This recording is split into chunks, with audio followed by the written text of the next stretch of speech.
How should the Springboks line up against the All Blacks this Saturday at Eden Park to go and break the 50-game unbeaten run the All Blacks on and end the Eden Park curse? That is the question for today. Make sure you drop your opinions down in the comments, leave this video a like, and as always, please hit that subscribe button. We're all the way out here in New Zealand. I'm trying to bring you guys the best content possible. It means the world to me if you were to subscribe. It helps grow the channel, it helps spread rugby to more and more people. Let's get into business. If you watched the last video, you'll know that we're in Auckland. If you didn't watch the last video, I'll quickly show you. I'm currently at an Irish pub under Auckland Sky Tower that you can see over there. It's an absolute monstrosity. The streets of Auckland kind of looks a little bit like Cape Town CBD. A little bit. You've got big buildings over there. Springbok Hotel is around here as well, and that's why I'm seated here in an Irish pub, because I'm waiting to go to the Springbok press conference so that I can bring you guys even more content. Okay, so let's get into this. Who are the best starting 23 Springboks to take on the All Blacks at Eden Park? Now, I think the front row kind of chooses itself. In that number one position, we got to go Oxenchair. He's definitely our best loose head.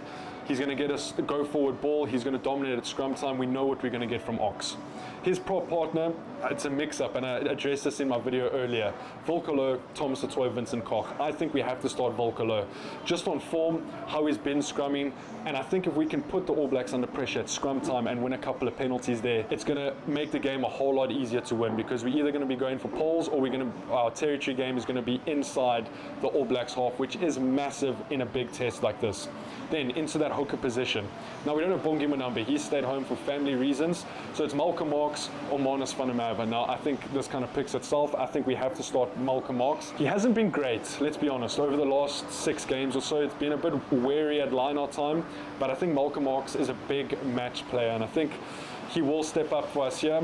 We're just waiting for one of those signature Malcolm Mark performances where he goes 100% at line-out time, where he makes big hits, where he steals a couple of balls, where he makes a couple of carries, and I think this could be the test match here in Eden Park. Then into the lock combination, and I think this is probably one of the biggest decisions to make, is who wears that number 5 jersey. We know Eben Etzebeth is going to wear that number 4 jersey. Eben looks well rested, he looks raring to go, and I mean Eben is going to be one of those decisive players on the field on Saturday. Who is his lock partner? Now we can go for Loet Diaker, Argeus Snyman, Ruan Nokia. I think a lot of you might disagree with me for who I want to start in that lock position, in that number 5 jersey. We could go Loet Diaker, but I think there's a reason when Ruan Nokia is on the pitch, we win a lot more of our lineouts. I'll give you a stat. In the first test match against Australia, we had a 69% success rate. Ruan Nokia didn't play. Ruan Nokia played the second test and we had a 100% success rate at line-out time. And when we're talking about big test matches, like at Eden Park against the All Blacks ranked number 1 in the world, we need to be winning our set pieces. So I think Ruan Nokia is vital in that number 5 jersey, so I'm going to start him. Then, into that loose trio. Now, as it stands, Rassie Erasmus said in a press conference yesterday that they're not sure about Siya Kolisi if he's going to be back for this test match. Whether it's mind games, whether he really is not going to be back is a different question. I haven't included him in the lineup just because of the comments that Rassie Erasmus made at the press conference yesterday. So in that 6th jersey, I'm going to go for Marco van Staden, who I think has been a standout performer over the past couple of games, especially against Australia. He's so solid at the breakdown, wins his balls, secures balls, carries well, tackles well. I think Marco van Staden gets a start at 6. 7, I mean, writes himself, is Pieter-Steph du Toit in that number 7 jersey. We don't need to discuss that too much further. And then in the 8th jersey, we only really have 2 selections of Siya's out, Kwagga Smith or Jean-Luc Depree. Now, Jean-Luc Depree hasn't necessarily had the minutes that you need to have to come to New Zealand and play the All Blacks in their back garden at their fortress, which is Eden Park. So do you start Jean-Luc Depree and back Kwagga Smith to come off the bench and make that difference? Or do you start Kwagga Smith and put a Jean-Luc Depree on the bench and maybe bring him on for 20 to 30 minutes? For me, and maybe it's a little bit controversial, I'm going to start Kwagga Smith. I'm going to back that experience. I'm going to back the type of player that he is. He gets stuck in. He's going to want to make an impact. He's going to want to start hot. So I'm going to start Kwagga Smith at 8. Then into the backline. I think the backline kind of chooses itself a little bit. In that number 9 jersey, I'm going to go for the most informed guy, and there's only two scrummers we can really choose from. Morne van den Berg has a bit of a niggle at the moment, so he's not going to be available. Faf de Klerk got into New Zealand last night, so I don't see him starting, which means we've got Grant Williams and Kobus Reinach. I think on form, we got to start Grant Williams. He's going to put the All Blacks under so much pressure. His box kicks are pinpoints. He's going to get us go forward ball. He's so quick at ruck time, and he can break the line. So Grant Williams starts for me at 9, at 10. And I addressed this in my last video, so I'm not going to spend too much time on it. I'm going to start Andre Pollard at 10. And I think that is the correct call for this game against the All Blacks at Eden Park, because it's going to be a proper test match. We're going to need to play that territorial game. We're going to have to keep the ball. We're going to have to play in the right areas of the field. We're going to have to be patient, and we're going to have to slot our penalties. So Andre Pollard gets the 10 jersey for me. Into the centres, 12 and 13. I'm going to go for Damien Delaney and Jesse Kriel. We're going to go for experience. We're not going to experiment. We need to win this test match because the Rugby Championship is on the line, and I think that is the most informed, best duo that we can have in the centres at the moment. For the wings, Ches and Colby in the 14 jersey, and then that 11 jersey is either Makazole Mapimpi, Ethan Hooker, or Kane and Moody. I think they're going to start Kane and Moody, and I think we should start Kane and Moody. He's very good under the high ball. Yes, he was outed a little bit for his defensive efforts in that 13 channel, but I think on the wing it's a little bit easier, and we can back Kane in to make those tackles on the wing. I think he also provides us a little bit extra on attack than maybe a Makazole Mapimpi does. So for me, I'm going to go for Kane and Moody in that number 11 jersey. 15, and this is a big decision.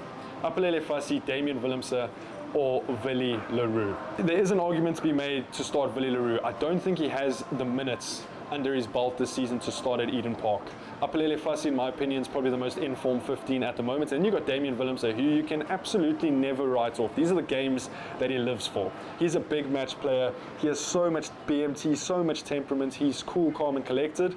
But I think we're going to go for Apelele Fassi, and I think we should. He's informed, and I think he's going to pair well with Andre Pollard in that 10 jersey and communicate quite well with Ches and Colby and Kane and Moody in the backfield.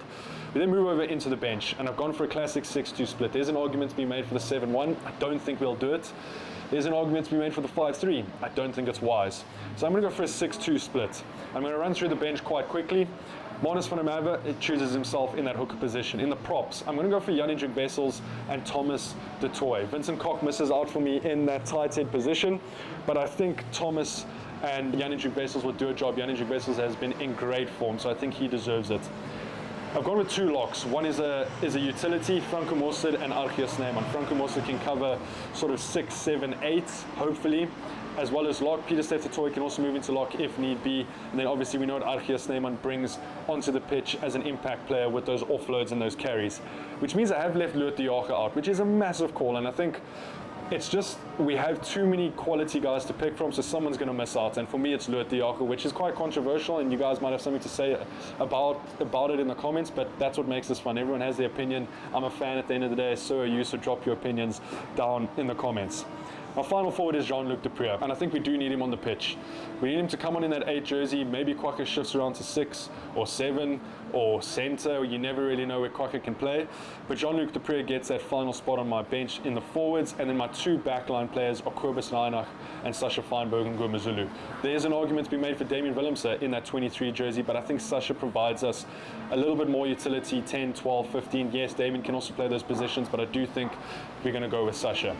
So that's how I see the Springboks lining up to face the All Blacks at Eden Park. If you guys haven't, please hit that subscribe button, leave your thoughts down in the comments, leave this video a like. Thank you for coming along on this ride with me. It's going to be a crazy couple of weeks, and I can't wait to show you the content we have coming. I'll see you guys in the next one. Take it easy. Peace.